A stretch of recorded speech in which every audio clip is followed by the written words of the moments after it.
সুনামধন্য স্কুল তো win ideal school কর্তৃক আয়োজিত আজকের দোয়া মাহফিল এবং সুধী সমাবেশের জন্য যে আয়োজন করা হয়েছে। তো আজকের এই অনুষ্ঠানে আমাদের মাঝে আমার ডানে বায়ে সামনে পেছনে অনেক গণ্যমান্য ব্যক্তিরা আছেন। সকলকে জানাই আসসালামু আলাইকুম। ভালো আছেন সবাই?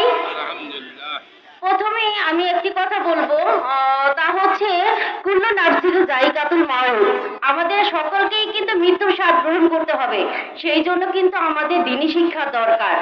দ্বীনি শিক্ষা, দ্বীনের শিক্ষা দুইটাই কিন্তু উইন আইডিয়াল স্কুলের থেকে আমরা পাচ্ছি।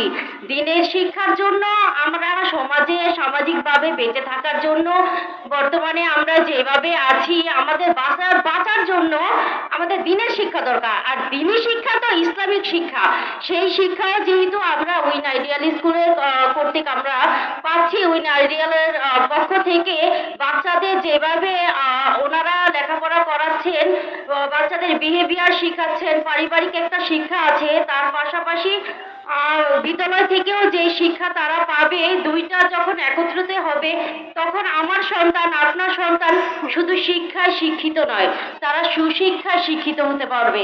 তো আমরা চাই যে আমাদের সন্তানরা শুধু শিক্ষায় না, সুশিক্ষায় যেন শিক্ষিত হতে পারে এবং সমাজের প্রত্যেকটা উন্নয়নমূলক কাজে তারাও যেন ভবিষ্যতে অংশগ্রহণ করতে পারে। সেই সুবাদে উইন স্কুলের আমি বারবার প্রথমেই বলেছি, আমার মুখ দিয়ে কেন যেন কলেজ চলে আসছে। আমি দোয়া করব win ideal school and college যেন একদিন হয়ে ওঠে আমার আদর্শ নগরে। তো উইন আইডিয়াল স্কুলে উত্তরোত্তর উন্নতি কামনা করছি এবং তাদের ভবিষ্যতেও যেন আমি তাদের স্কুল অ্যান্ড কলেজ বলেই বক্তব্য দিতে পারি এই প্রত্যাশা রাখছি। কিন্তু এই প্রত্যাশা আমি আপনাদের উপর রাখবো আগে, কারণ আপনাদের সন্তানদের যখন এই স্কুলে ভর্তি করাবেন, তারা যখন সুশিক্ষায় শিক্ষিত হয়ে বের হবে তখন এটা আমাদের জন্য গর্ব হবে। তখন আপনারাই বলবেন যে এটা শুধু স্কুলে সীমাবদ্ধ রাখলে হবে না, আমাদের সন্তানদের আমরা কলেজে ভর্তি করাবো, দূরে কেন উইন আইডিয়াল স্কুলে কলেজের মধ্যে আমরা ভর্তি করাবো। তো আপনারা সবাই উইন আইডিয়াল স্কুলকে সহযোগিতা করবেন। তারা যেহেতু দ্বীনি শিক্ষারও ব্যবস্থা করেছেন, ইসলামিক শিক্ষা আমাদের অত্যন্ত প্রয়োজন। এখন যেই বাচ্চারা সন্ধ্যার পরে বের হয়, মামা একটু আগে কথা বলেছেন, রানা মামা বলেছেন যে যারা স্টুডেন্ট আছেন তাদেরকে কেন আমরা 8টার পরে বাইরে রাখবো, তাদেরকে আমরা শাসন করবো। আমরা এই সন্তান শুধু আপনারা জন্মদাতা পিতামাতা বলেই যে আপনারা তাদের গার্ডিয়ান তা কিন্তু নয়, এই সন্তান আপনার আমাদের সবার, কারণ এই সন্তান আমাদের কুতুবপুরের।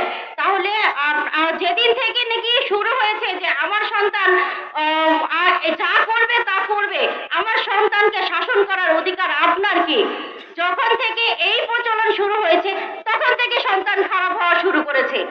আগে কিন্তু প্রত্যেকের সন্তানের সীমাবদ্ধ রাখতো না, সবাই ভাবতো যে আমার আশেপাশের সন্তানগুলো আমার সন্তান।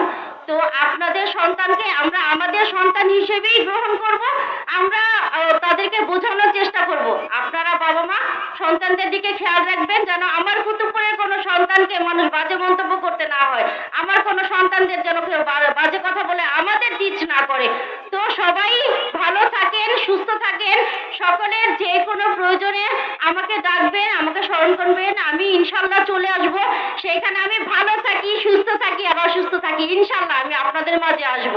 তো সবাই সবার প্রতি খেয়াল রাখবেন, একে অপরের প্রতি কাঁধে কাঁধ রেখে হাতে হাত রেখে উইন স্কুলের প্রতি খেয়াল রেখে আমরা যেন সকল ভালো কাজে অংশগ্রহণ করতে পারি। তো সকলে সুস্বাস্থ্য কামনা করে আমি আমার বক্তব্য শেষ করছি। ধন্যবাদ সবাইকে।